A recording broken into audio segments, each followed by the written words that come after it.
Surah mere menje paman Dathana bir menje sikha padang smadhyani buddham। समन संग हमारा संग। यहाँ हम समन संग की जुड़ने और जोड़ने की सारी बातें बताते हैं और उन बातों पे भी चर्चा करते हैं जो हमारी सोच से भी परे हैं। इससे हमारी सोच बढ़ती है और हमें पता चलता है कि समन संग से हम क्या क्या ले सकते हैं और क्या क्या दे सकते हैं। आज का जो दिन है वो है नरक चतुर्दशी या नरक चतुर्दश। चतुर्दश मतलब 10 और 4 यानी 14वां दिन। नरक का मतलब होता है नर से संबंधित, नर के। नरक का मतलब हेल नहीं है, दोजख नहीं है, क्योंकि दोजख को पाली के अंदर निरय बोलते हैं। निरय, निरय मतलब जो नीचे की तरफ जाता है।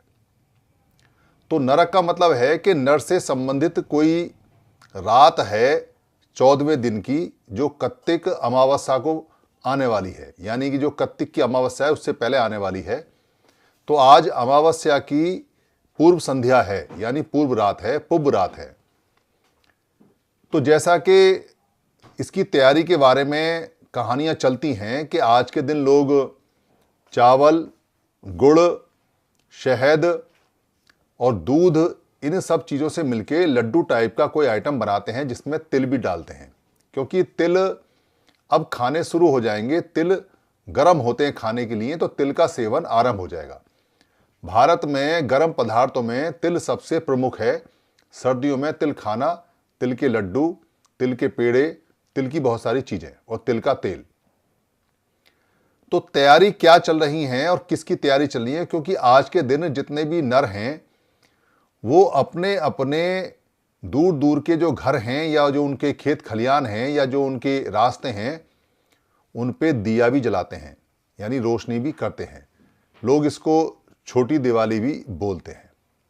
छोटी दिवाली मतलब दिवाली से पहले का दिन।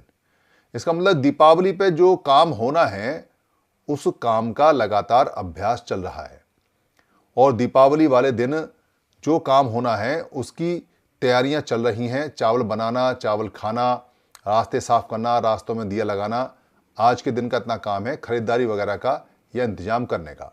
और जो लोग आज भी करते हैं, चाहे वो शहरों में हैं चाहे गाँव में हैं, पर सारी तैयारी आज करते हैं ताकि कल के दिन को, दीपावली के दिन को अच्छी तरह से मना सकें, अपने परिवार के साथ रह सकें, खा सकें और आराम से बात कर सकें। ये परंपरा कोई ज़्यादा पुरानी परंपरा नहीं है, ज़्यादा पुराना कोई फेस्टिवल नहीं है, क्योंकि बुद्ध के इतिहास में ऐसे फेस्टिवल मिलते नहीं हैं। कहीं तो जिक्र होता, कोई तो जिक्र होता, पर जिक्र मिलता नहीं है। पर फेस्टिवल है, उत्सव है, और उत्सव को आम जन ही मनाते हैं। थोड़े से एरिया में कहीं मनाते होंगे, मगध के आसपास में, कपिलवस्तु के आसपास में, पर प्रचार प्रसार से पूरे देश में मनाते हैं और पूरे देश में ही चलता है। और कल दीपावली का भी फेस्टिवल लोग मनाएंगे। तो दीपावली पे एक लक्ष्मी पूजन के नाम से फेस्टिवल उत्सव होता है। दरअसल पूरे 3 दिन की जो कहानी है वो लक्ष्मी पूजन पे आके सिमट जाती है। बहुत सारे लोग अपने घर के दरवाजे खोल के रखते हैं ताकि वहाँ लक्ष्मी आए और उनको कुछ दे जाए, लक्ष्मी रूठ के ना चली जाए, क्योंकि लक्ष्मी का जो प्रतीक है वो महिला का प्रतीक मानते हैं, और ये मानते हैं कि वो महिला का प्रतीक जहाँ आएगा, ये वो महिला जहाँ आएगी वहाँ धन धान्य और पैसा ऐश्वर्य, सोना चांदी, हीरे बरसेंगे। पर कई बार लक्ष्मी माता नहीं आती, चोर पिताजी आ जाते हैं, और ऐसी खबरें भी आती हैं कि खुला दरवाज़ा देखकर चोर सारा माल लेकर चले गए। तो भी कोई हर्ज नहीं है, क्योंकि लक्ष्मी उनकी किसी चली गई, तो लक्ष्मी कहीं आई कहीं चली गई, बात पूरी हो गई। तो इसमें एक मुहूर्त निकालते हैं कि इतने बजे से लेके इतने बजे तक आपको लक्ष्मी पूजन करना है। लक्ष्मी के बारे में मैंने बताया था कि जो लक्ष्मी शब्द है पाली में उसको लक्ष्मी बोलते हैं, यानी लाखों की मलिका, लाखों की मालकिन, लाखों वाली, यानी मैं लाखों वाली। माँ माने मैं होता है और लख माने लख। लख का मतलब 1 लाख आज बोलते हैं, पर पहले ये अनगिनत हुआ करता था, जो गिने ना जा सके। और क्या थी? धन लक्ष्मी। धन लक्ष्मी यंत्र आपने सुना भी होगा, धन लक्ष्मी मशीन, जहाँ से धन पैदा होता है, यानी धई और धान पैदा होता है। तो ऐसे धन लक्ष्मी यंत्र खेतों में बिखरे पड़े हैं, जिनको हल बोलते हैं। ये जो हल है, ये हल ही हमारा असली धन लक्ष्मी यंत्र है। इसी से धान पैदा होता है, इसी से दही पैदा होता है।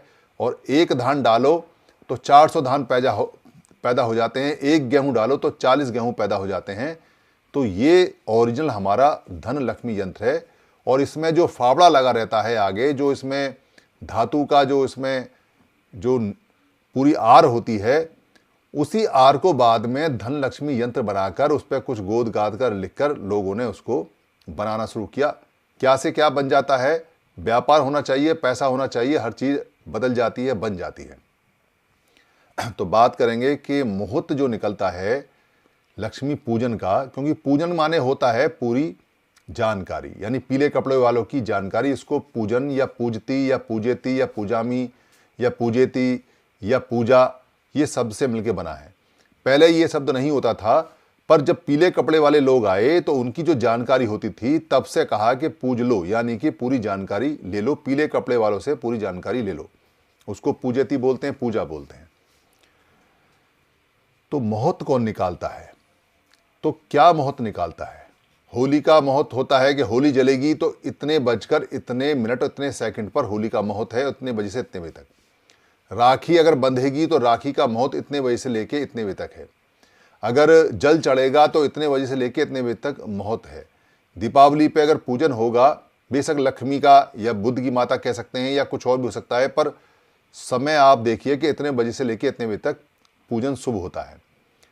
ये जो समय निकलता है ये सेकंडों में होता है, मिनटों में होता है।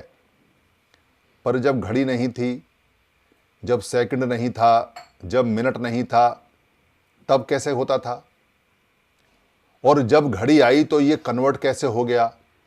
ये सोचने का विषय है। समर संघ इसीलिए खास जानकारी देता है कि सोचिए उस बात को कि पुराने समय में समय की जो माप थी उसको पहर से करते थे। आज भी हम बोलते हैं सुबह का पहर, 2 पहर, 3 पहर, 4 पहर, 8 पहर, इनको पहर के नाम से बोला जाता है। तो ये जो पहर हैं, यानी हमने जो उसको क्वार्टर में तोड़ा हुआ है दिन को पूरे को, उसको हम पहर के हिसाब से अंदाजे में बोलते थे। पुराने समय घड़ी नहीं थी, घड़ी बनी भी नहीं, सूरज की रोशनी देख के हम पहर बोला करते थे। तो अगर मुहूर्त निकलते पुराने, अगर मुहूर्त होते और पूजा पाठ होती बहुत पुरानी, तो क्या बोलते? रात के तीसरे पहर में मुहूर्त निकला है, सुबह के दूसरे पहर में मुहूर्त निकला है, या तीसरे पहर में और चौथे पहर के बीच में ये मुहूर्त निकला है, ऐसे बोला जाता। जैसा कि हम पुराने फेस्टिवलों में देखते हैं कि वो पड़वा को पढ़ते हैं या अमावस को पढ़ते हैं या पूर्णमासी को पढ़ते हैं, वो 20 नवंबर को नहीं पढ़ते, वो 12 अक्टूबर को नहीं पढ़ते, वो 12 नवंबर को नहीं पढ़ते। ये नवंबर, अक्टूबर, दिसंबर बदलते रहते हैं, पर पूर्णमासी, अमावस्या या 8वीं या 10वीं या चतुर्दशी या 13वीं या तेरस ये नहीं बदलते, एकादशी या द्वादशी ये नहीं बदलते। इसका मतलब ये पुराने फेस्टिवल हैं उस समय के, जब हम समय की माप को इस तरह देखा करते थे। और अगर आज इनके मुहूर्त निकलते हैं तो घड़ी आ चुकी है, उसके बाद ये मुहूर्त निकलने शुरू हुए हैं। आपको कहीं कोई नहीं सिस्टम मिलेगा जो ये बता सके कि पहर का कैसे रूपांतरण कैसे मिनट और सेकंड में हुआ, और किसने मिनट और सेकंड में किया, और कब मिनट सेकंड में पहर से बन गया। कोई नहीं बताएगा आपको, क्योंकि है ही नहीं कहीं। पर एक जो सोचने वाली बात है वो ये है कि आपको ये मुहूर्त जो बताता है आप मान कैसे लेते हो? आप पूछते क्यों नहीं? और ये मुहूर्त कौन निकालता है? ये समय कौन निकालता है और कहाँ से निकालता है और क्या सोच के निकालता है? और बुद्ध काल में वो कहाँ था, और अशोक काल में वो कहाँ था, और चंद्रगुप्त के काल में वो कहाँ था, और अब 400-500 साल पहले तक वो कहाँ था? ये सोचने का विषय है। क्योंकि आप सीधा घड़ी पूछ लोगे, कौन सी घड़ी में देख के सेकंड बताए और मिनट बताए, क्योंकि सेकंड और मिनट हमारी भाषा नहीं है। सेकंड और मिनट यूरोप की भाषा है। घड़ी वहाँ से बन के आई है। तय समय इंटरनेशनल जो स्टैंडर्ड टाइम सेट हुआ है वो वहाँ से तय हुआ है, जब सारे वैज्ञानिक बैठे हैं। तो उससे पहले क्या था? तो कौन निकालता है कि आपकी शादी का मुहूर्त फलानी फलानी डेट को फलाने फलाने सेकंड में फलाने टाइम में है? और सारे मुहूर्त जो हैं वो रात में क्यों निकलते हैं? दिन में क्यों नहीं निकलते, और जो सिखों के दिन के 12 बजे शादी होती है उनकी शादियां कैसे सफल होती हैं। तो कौन निकालता है कि शादी जैसा अच्छा काम रात के अंधेरे में करना है?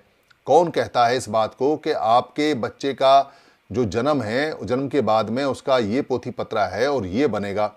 कौन कहता है कि आपके बच्चे का ये मंगल कार्य इतने बजे से इतने बजे तक शुभ है और इतने बजे से इतने बजे तक अशुभ है? और कौन कहता है कि आपके बच्चे का नामकरण कोई और रखेगा? तो सारी चीज़ ही मानसिक गुलामी में हमारी हैक हो चुकी हैं, हमारे हाथ से जा चुकी हैं। यहाँ तक कि हमारे बच्चों का नाम भी कोई और रखता है, हमारी शादी का टाइम भी कोई और फिक्स करता है, हमारे शादी की जगह भी कोई और फिक्स करता है, हमारे जो फेस्टिवल हैं उन पे भी दूसरों का राइट है, वही उसका टाइम फिक्स करते हैं, वही उसका मुहूर्त निकालते हैं और वही बताते हैं क्या करना है और क्या नहीं करना है। और उन्होंने ही सारी सामग्री बना रखी है कि आपको क्या खाना है, क्या पीना है, कैसे आया है, कैसे गया। पर जिन्होंने ये किया है वो बुद्धिमान लोग तो नहीं है। अगर वो बुद्धिमान होते तो भारत कहीं का कहीं पहुंच गया होता। तो ये जो चीज़ें हैं जो परंपरा में चल रही हैं ये आई पुरानी हैं, पर ये किसी के कब्जे में है और ये बदली गई हैं। ये बात तय हो जाती है इस बात से जब आपको पता चलता है कि मुहूर्त का समय सेकंड में और मिनट में है, पहर में नहीं है, दोपहर में नहीं है, एक पहर में नहीं है, 3 पहर में नहीं है, 4 पहर में नहीं है, 8 पहर में नहीं है, ना रात के पहर है ना दिन के पहर है। इससे बात को क्लियर हो जाती है। तो आपको अच्छी तरह ये समझना पड़ेगा कि आप अपने फेस्टिवल का मुहूर्त या समय क्यों नहीं मुकर्रर करते, क्यों नहीं तय करते, क्यों नहीं फिक्स करते, क्यों नहीं आपके पास में आपके सारे के सारे फेस्टिवल्स की लिस्ट आती है, और क्यों नहीं आपके सारे के सारे फेस्टिवल के या क्रियाकलाप का लेखा जोखा आपके पास है। क्योंकि अगर सबका लेखा जोखा आपके पास हो जाएगा और आप उसको बनाने लगेंगे और फेस्टिवल का टाइम आप सेट करने लगेंगे और फेस्टिवल कैसे बनाना है ये आपको याद आ जाएगा, तो आपको ये भी याद आ जाएगा कि फेस्टिवल आपके हैं।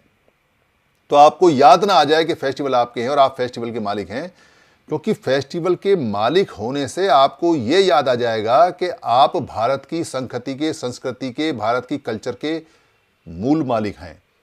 तो आपको ये भी याद आ जाएगा कि आप समण हैं, और आपको ये भी याद आ जाएगा कि हर चीज़ आपकी है।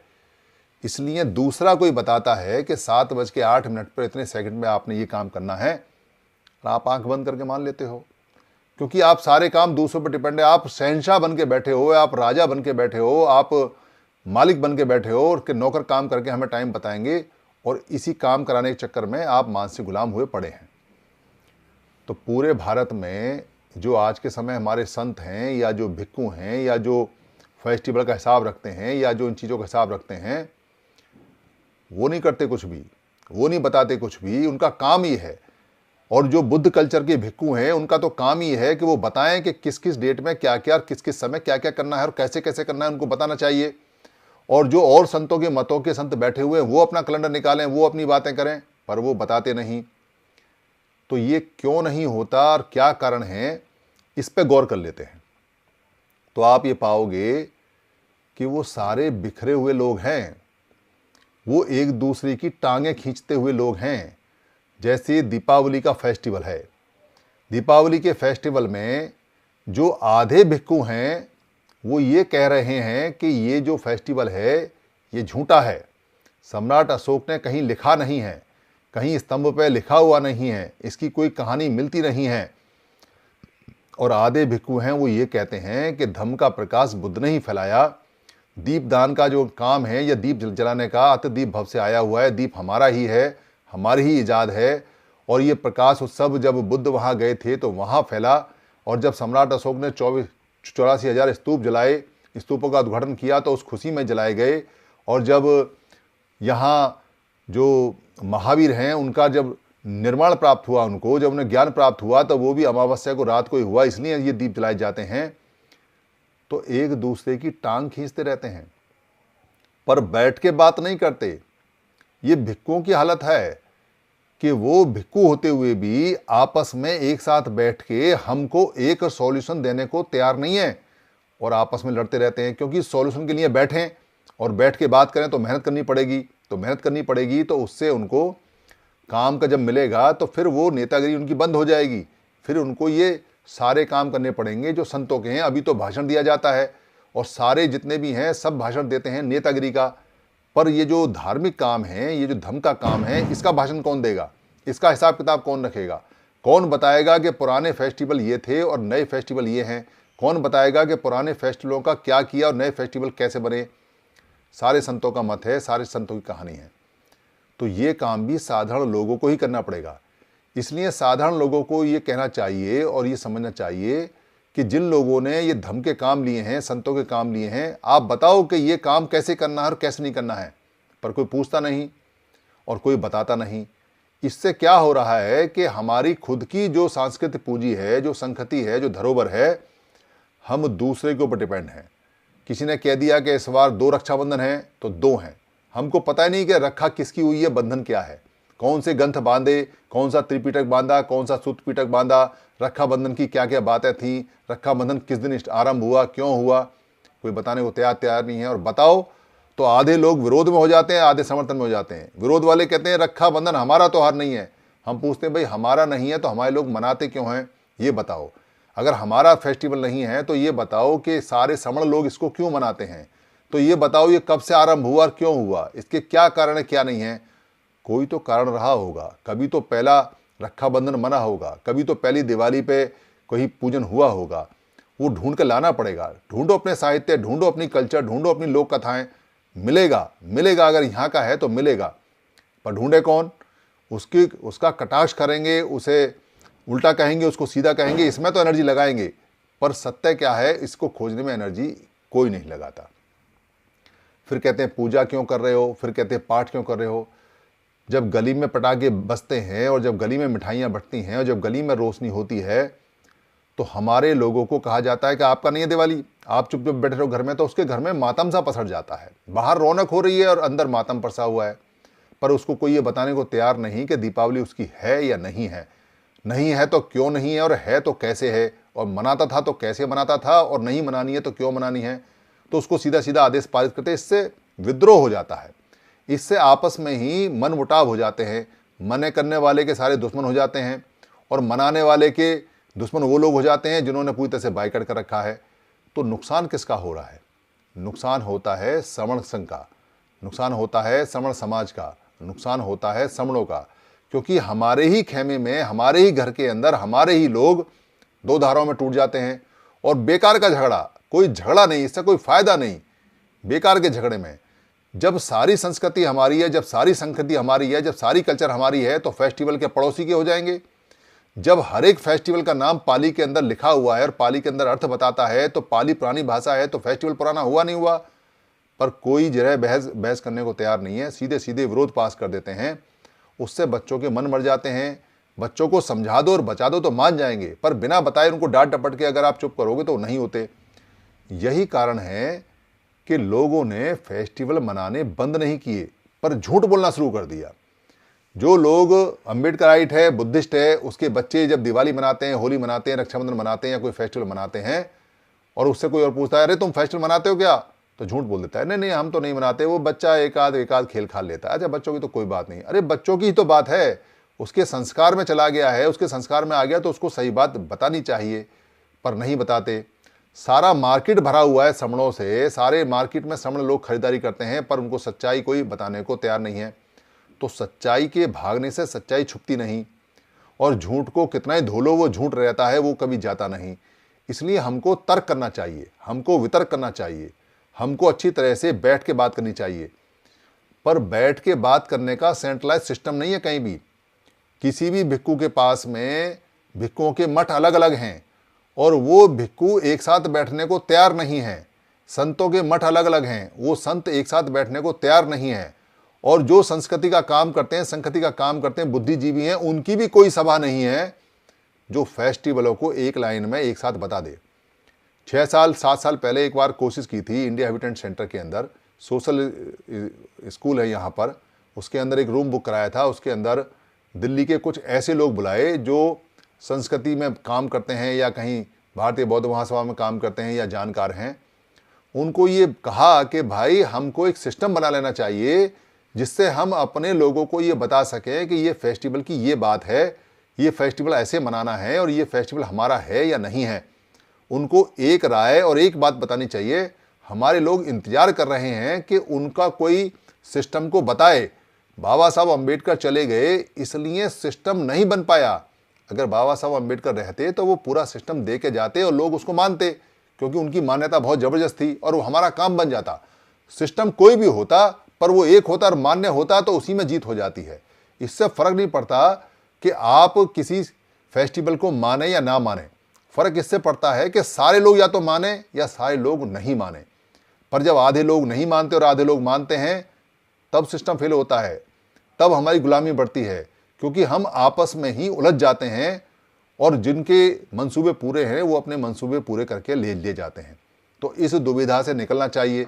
इस दुविधा से निकालने के लिए जो यहाँ समर संघ की जो समर संघति कमेटी बनी हुई है वो ये काम शुरू कर रही है, पर उसके पास में अच्छे लोगों की जानकारी कम है। अच्छे लोग अभी जिनके पास जानकारी है वो जुड़ नहीं पा रहे हैं, तो अच्छे लोगों को आगे आना चाहिए। अगर कहीं कोई और सिस्टम बनाना है तो समर संघति कमेटी उसमें इन्वॉल्व हो जाएगी, क्योंकि समर संघ का कोई अहम वहम नहीं होता, कोई ईगो नहीं होता। और अगर कोई कहीं नहीं जुड़ रहे हैं तो समर संघ की जो संघति कमेटी है उसमें आके और ये सारे फेस्टिवल फिक्स कर लेने चाहिए। और जितनी जल्दी फिक्स कर रहे हैं, जितनी जल्दी इनको निश्चित कर लें, उतना ही बेहतर होगा समणियों के लिए, समणों के लिए, बच्चों के लिए, परिवार के लिए, और मैं कहूँगा देश के लिए भी। क्योंकि उससे हमारी जो ऊर्जा आपस में उलझती है, जो ऊपर आपस में लड़ते हैं, वो ख़त्म हो जाएंगे। तो इसके लिए सभी जितने भी संत हैं, जितने भिक्खु हैं, जितने भी मठ बना के रहते हैं, उन सब से ये आग्रह है, ये निवेदन है कि आप सब हमारे वेलफेयर के लिए इकट्ठे होके आइए। ये अलग अलग मठ बना के मत रहिए, अलग अलग मत बैठिए, एक साथ बैठिए। और आपका काम है धम्म को चलाना, संघति को चलाना, संघति के बारे में जिक्र करना, चर्चा करना। आपका काम राजनीति के बारे में बोलना नहीं है, आपका काम जो पॉलिटिक्स है उसके बारे में बोलना नहीं है, आपका काम अर्थव्यवस्था के बारे में बोलना नहीं है, देश के अंदर राजनीति में क्या चलता है, पार्टियां क्या करती हैं, क्या नहीं करती हैं, इसके बारे में नहीं है।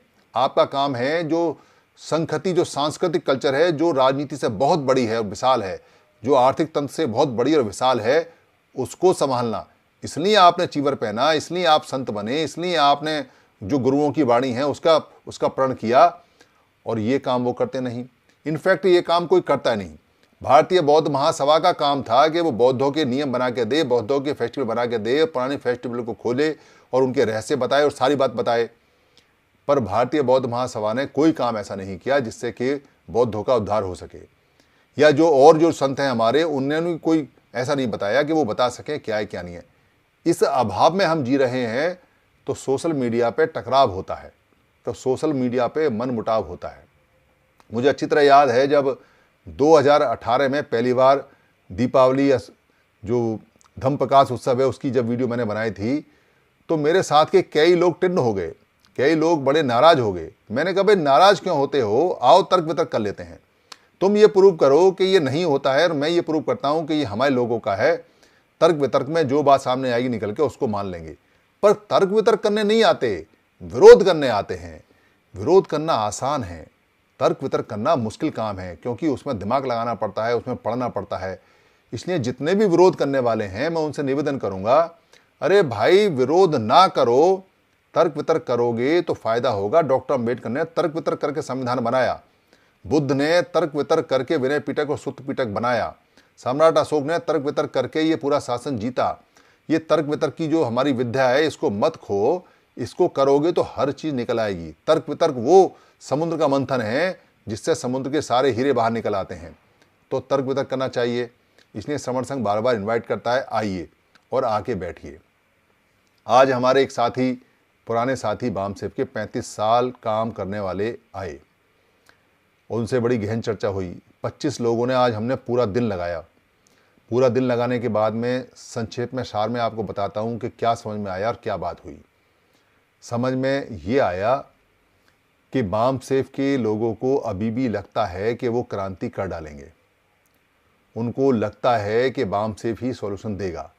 मैंने उनसे कहा कि देखो 35 साल में तो प्यार हो जाता है किसी संस्था से, किसी ऑर्गेनाइजेशन से जिसमें जवानी में आदमी आया हो और बुढ़ापा आ गया हो, वो अपनी संस्था को कैसे छोड़ेगा।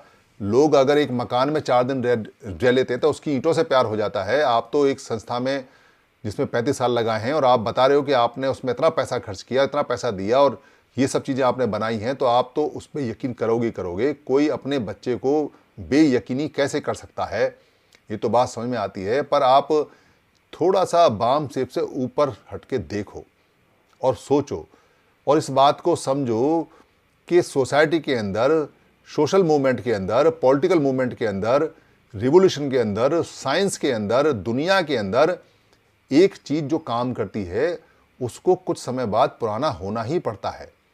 चाहे वो मोबाइल हो, चाहे वो कंप्यूटर हो, चाहे वो साइकिल हो, चाहे वो मोटरसाइकिल हो, चाहे वो स्कूटर हो, चाहे हवाई जहाज हो, चाहे खेती का तरीका हो, चाहे मनुष्य के कपड़े हों, चाहे उसका घर हो, चाहे उसका पढ़ाई का सिस्टम हो या उसके खाने का सिस्टम हो। बदलाव जीवन की नैसर्गिक क्रिया है।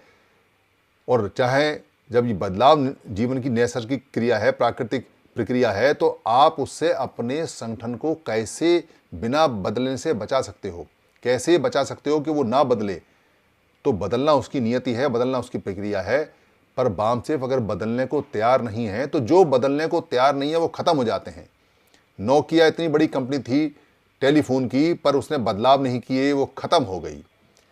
फिलिप्स इतनी बड़ी कंपनी थी पर उसने बदलाव नहीं किए, वो खत्म हो गई। जो कंपनियां मॉडिफिकेशन में नहीं जाती, बदलाव को एक्सेप्ट नहीं करती हैं, वो खत्म हो जाती हैं। जो जीव बदलाव को एक्सेप्ट नहीं करते, बदलाव में नहीं डलते, अपने आप को नहीं बदलते, वो प्रकृति से लुप्त हो गए, विलुप्त हो गए, खत्म हो गए। वो जो व्यक्ति जो काम करता है अगर वो बदलाव को एक्सेप्ट नहीं करेगा तो जल्दी मर जाएगा। और जो संगठन या जो राजनीतिक पार्टी या जो संघ या जो जितनी भी चीज़ें इकट्ठा करने की हैं, अगर वो अपने आप में लगातार बदलाव नहीं करेंगी और लकीर की फकीरी करेंगी और परंपरा बना देंगी लगा, तो वो खत्म हो जाती हैं। बहुत खत्म हो गए और बहुत खत्म हो जाएंगे। बात हुई उनसे, अच्छे लोग हैं, बढ़िया लोग हैं, मेहनत कर रहे हैं। हमारी बातों का कितना असर पड़ेगा हमें पता नहीं, पर हमारा फर्ज था कि उनको बताएं कि भाई सबको इकट्ठे होने की ज़रूरत है और बिना इकट्ठे हुए कोई बचेगा नहीं और समर संघ भी नहीं बचेगा। हमने उनको ये भी बता दिया कि अगर सारे इकट्ठे नहीं हुए तो समर संघ भी नहीं बचेगा, क्योंकि जब सब इकट्ठे ही नहीं होंगे तो बचेगा कौन। सब लोग अलग अलग जाएंगे तो समर संघ इकट्ठा किसको करेगा, ये कोई आदमी पैदा तो करेगा नहीं। सारे लोग यहीं हैं और यहीं इकट्ठे करने हैं, तो हम तो सिर्फ बता रहे हैं कि इकट्ठे हो जाओ, इकट्ठे हो जाओ। अगर आप लोग नहीं इकट्ठे होते हैं तो जो अच्छे कार्यकर्ता हैं वो इधर इकट्ठे हो जाओ, और ज़्यादा इकट्ठे हो जाएंगे तो फिर उनको कहेंगे भाई जो थोड़े थोड़े लोग हैं वो इकट्ठे हो जाओ, या आप सब लोग इकट्ठे हो जाओ। पर इकट्ठा तो सबको होना पड़ेगा, इसके बिना तो कोई नियति नहीं है। इस बात को तो सबने माना कि बिना इकट्ठे हुए बात नहीं बनेगी, और सबने इस बात को भी माना कि हाँ ये बात ठीक है कि हमको संगठनों से ऊपर उठ के अब बात करनी चाहिए। कह के गए हैं, मान के गए हैं। हमारे वहाँ 24 समर संघी थे, सारे समझदार हैं, सारे लोग हैं। 3 हमारी बहनें भी आई थी, जबकि दिवाली का फेस्टिवल है, बच्चों के लिए कुछ खरीदारी भी करनी पड़ेगी, फिर भी वो आई और बहुत अच्छी तरह से मीटिंग हुई। तो उस मीटिंग में हमें ये आइडिया हो गया कि हमको काम की स्पीड और बढ़ानी है। क्यों बढ़ानी है? क्योंकि काम ज़्यादा करेंगे तो ज़्यादा इकट्ठे होंगे, तो ज़्यादा इकट्ठे होंगे तो लोगों का भरोसा बढ़ेगा, और लोगों का भरोसा जब बढ़ेगा तो लोग फिर हमारी बातों को सुनेंगे और समझेंगे और इकट्ठा होने की कोशिश करेंगे। इसलिए जो हमारा 11 फरवरी तालकटोरा स्टेडियम में समण संत समागम है, उसकी थीम के बारे में उनको बताया कि देखो हमारे संतों को कोई इकट्ठा नहीं करता, और संत अलग अलग रहते हैं सारे, और वो एक साथ आने का सोचते भी नहीं हैं। जो गुरु रविदास जी थे उनके समय में संत इकट्ठे हुए थे, उसके बाद से संत नहीं इकट्ठे हुए। तो संतों को कौन इकट्ठा करेगा? संत तो संत होते हैं, वो इकट्ठे उन्हें करो या ना करो, पर करने वाले तो साधारण लोग ही होते हैं। तो हम समण संत में जो समागम कर रहे हैं उसका ये फायदा होने वाला है कि बहुत साल बाद, 400-500 साल बाद सारे संत एक साथ बैठेंगे तो एक मीठी धारा बहेगी। संतों के आपस में जो दूर दूर के रिश्ते हैं वो पास आएंगे। संतों को ये समझने में आसानी होगी कि भाई सारे संत एक ही होते हैं। संतों के जो चेले हैं, संतों के जो भक्त हैं, संतों के जो अनुयायी हैं, संतों को जो मानने वाले हैं, वो आपस में बैठेंगे तो उनके मन से ये बात निकलेगी कि हमें दूसरे संत के यहाँ भी जो हम नहीं जाते हैं हमको जाना चाहिए। जो बैरियर है वो टूटेंगे, जो बर्फ़ है वो पिघलेगी। लोग एक दूसरे के आश्रम में आएंगे जाएंगे तो उनके आश्रम जुड़ेंगे, उनके मठ जुड़ेंगे, उनके डेरे जुड़ेंगे।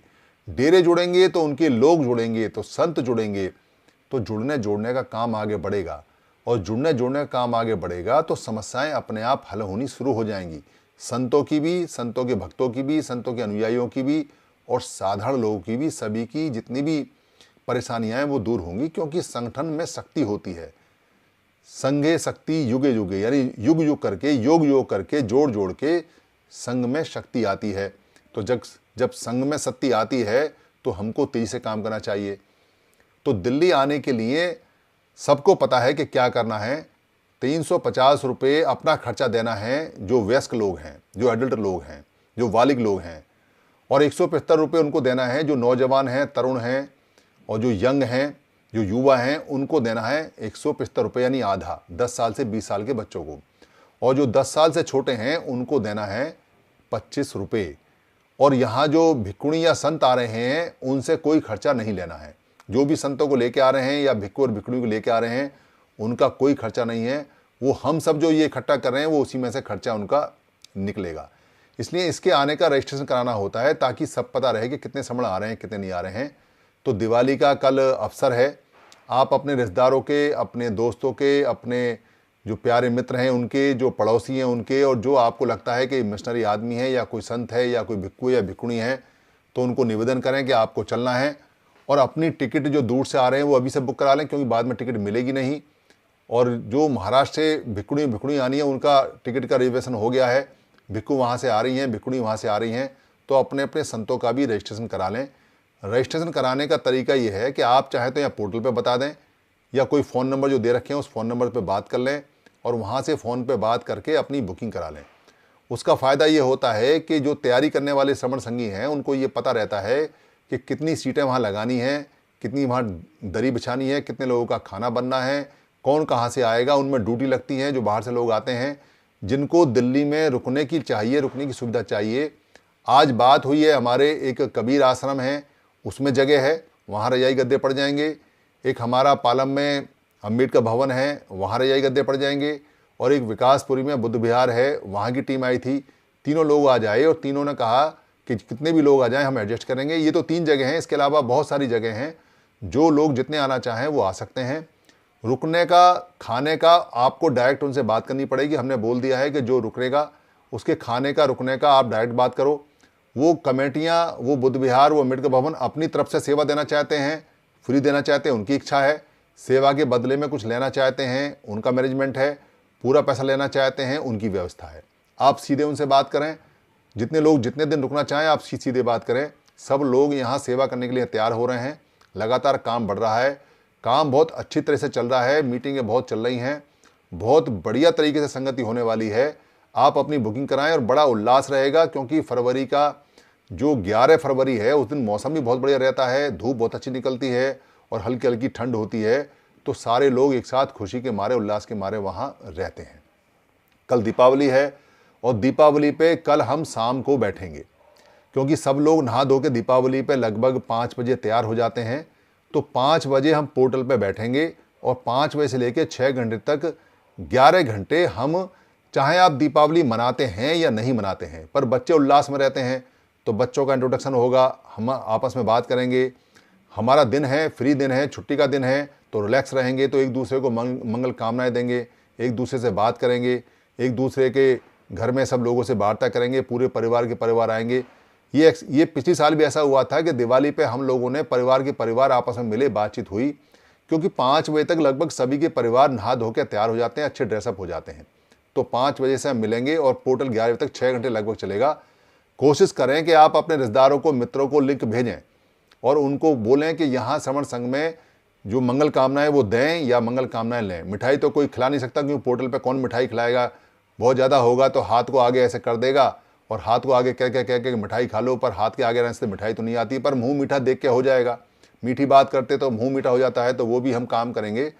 और इससे पहले हमारी सुबह स्टैंडिंग कमेटी की मीटिंग रहेगी, जो सुबह 6 बजे से है। स्टैंडिंग कमेटी वालों को सबको पता है, स्टैंडिंग कमेटी वाले सुबह 6 बजे से बैठेंगे मीटिंग में, और बाकी सब लोग शाम को 5 बजे यहाँ हम मीटिंग करेंगे, दीपावली की मंगल कामनाएं देंगे। किसी वक्तव्य से, मेरी किसी बात से अगर किसी को कोई हानि हुई हो या कोई परेशानी हुई हो, तो मैं उससे और संघ से माफ़ी चाहता हूँ। संघ मुझे माफ़ करे, संघ मुझे माफ़ करे, संघ मुझे माफ़ करे। संघं नमामि, संघं नमामि, संघं नमामि। जय बिरसा, जय जय जय पेरियार।